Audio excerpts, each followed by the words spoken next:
you have said in your first debate a few weeks ago that you would want the state to run like North Stonington does.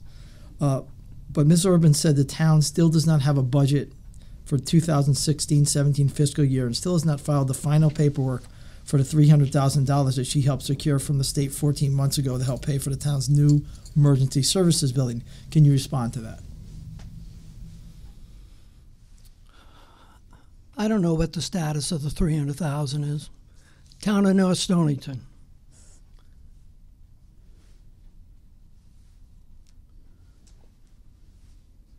We have an affordable debt in regard to the auditor for the school and the emergency service. We have an undesignated fund balance of 11%.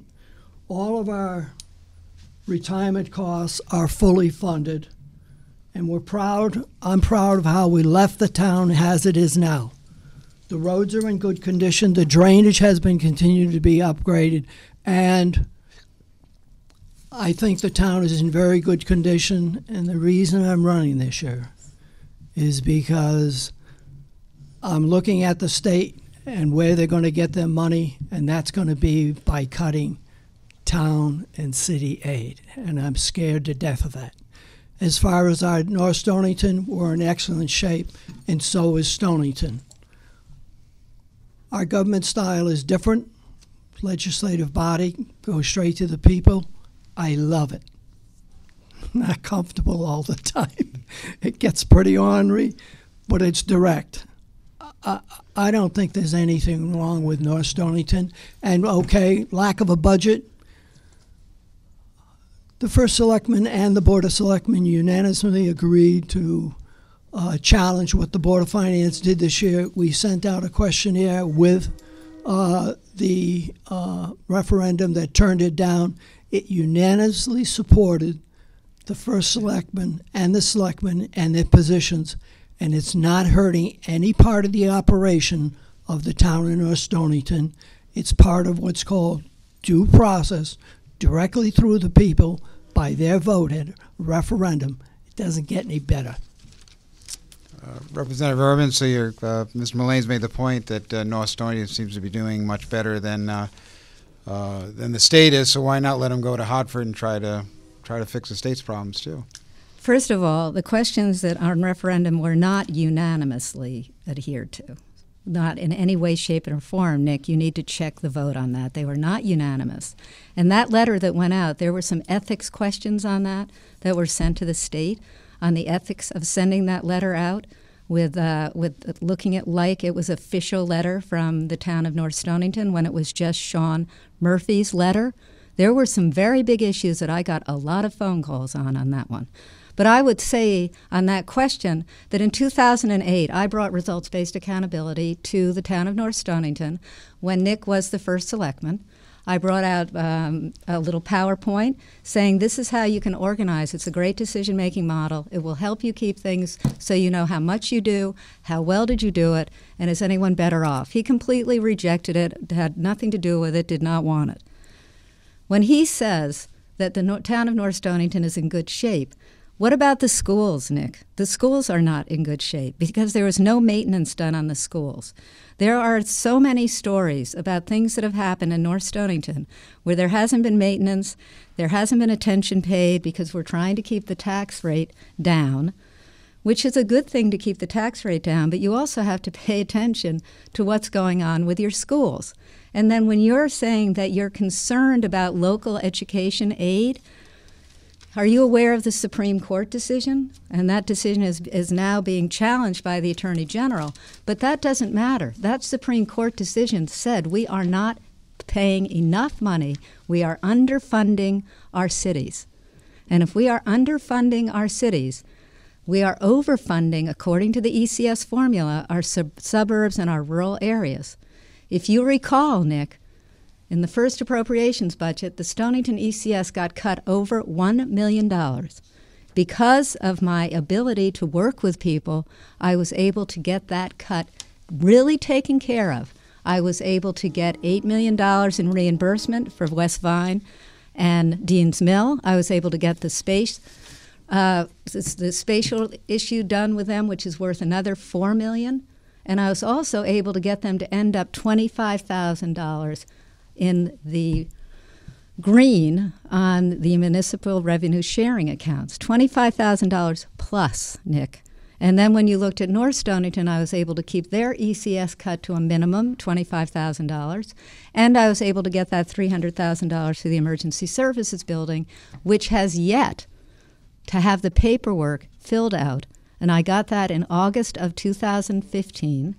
And when I've been asked, is that money still there? Yes, but if we don't act like we need it, if we don't act like we're going to fill out the forms to get it, it's going to make it extremely difficult for me to continue to keep that money live. All right, let's get a chance for Ms. Mullane to respond to a couple of those things. One,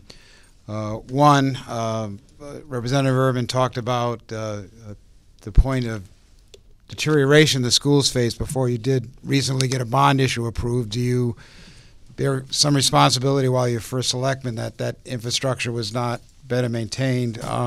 And also she raises the point about the emergency services building, which began, the improvements were planned beginning on your watch when you were first selectman, and it seems to have dragged on. So I wanted to give you a chance to respond to a couple issues that your opponent raised about your administration of the town. The safety and maintenance of the school. The school is, in some cases, 1950 vintage and so forth. It has its normal wear and some of its outdated ambiance or appearance. They're safe, they're sound. There is always maintenance issues on schools. I believe they've been kept up so there has never been a safety issue. Okay, we have struggled for the last 10 years to come to a conclusion, and it was a difficult process in regard to whether we should keep the high school or not keep it, or what we should do. We finally came to a consensus and got it through, okay, and it will be updated. I'd like Diana Urban to give a specific of a safety issue that existed in the school that was of significance, that was life-threatening and a real problem.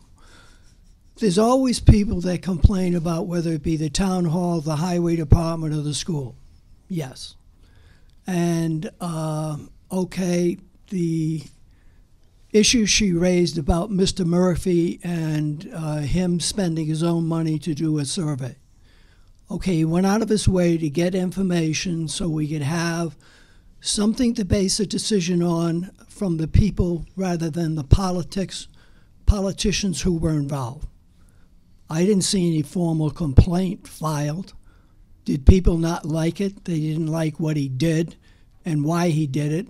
But he went to get, how do I get the proper information so we can go to the Board of Finance and come to a consensus, and that's what we did. That's what we call due process. I don't have a problem with that.